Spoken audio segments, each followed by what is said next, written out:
Faced with the prospect of death, the use of extreme flattery can be very handy. A fact which the incredible story of Caratacus, Scourge of the Romans, illustrates perfectly. 2,000 years ago, when the Romans invaded Britain, it was the tribal leader Caratacus which united the Celtic people to fight back, and he led them in a bloody and ingenious war.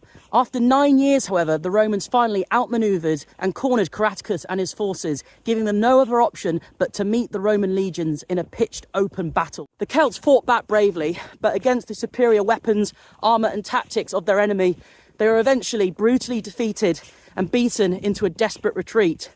Caratacus himself fled up this hill behind me, Caratacus, to hide in a secret cave which lies near its summit. I'm going to try and find the cave now, and when I get there, I'll tell you what happened next. Jesus, this is knackering. Right, it's somewhere around here. I know I'm pretty close. Where the hell is it? No wonder why Caratacus chose it as his hiding spot. Can't find the bloody thing. I must be so close though. Yes! Finally found it. Walked past this spot about 10 times. Nobody knows how long Caratacus had to hide from the Romans in this cave. Maybe they didn't look for very long if they were faced with typical lovely British weather like today. But in any case, they didn't find him. And then Caratacus fled north to the Briganti tribe. Their queen, Cartamandua, had by then joined forces with the Romans, and she promptly betrayed Caratacus and handed him over to them in chains. He was then taken all the way to Rome and dragged through the streets in a triumphant victory parade and thrown before the feet of the Emperor Claudius himself. And then he was given the chance to address the Emperor and his Senate before his summary execution. And he stood straight and proud and said this: "My present lot is as glorious to you as it is degrading to myself.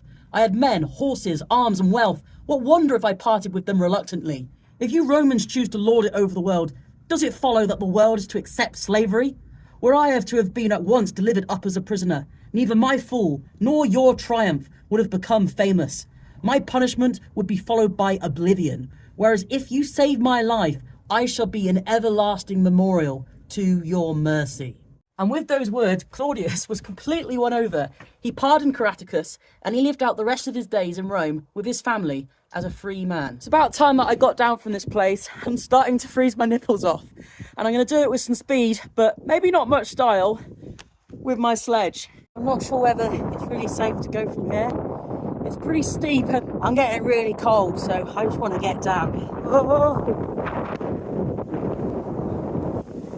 Whoa! Now we're talking.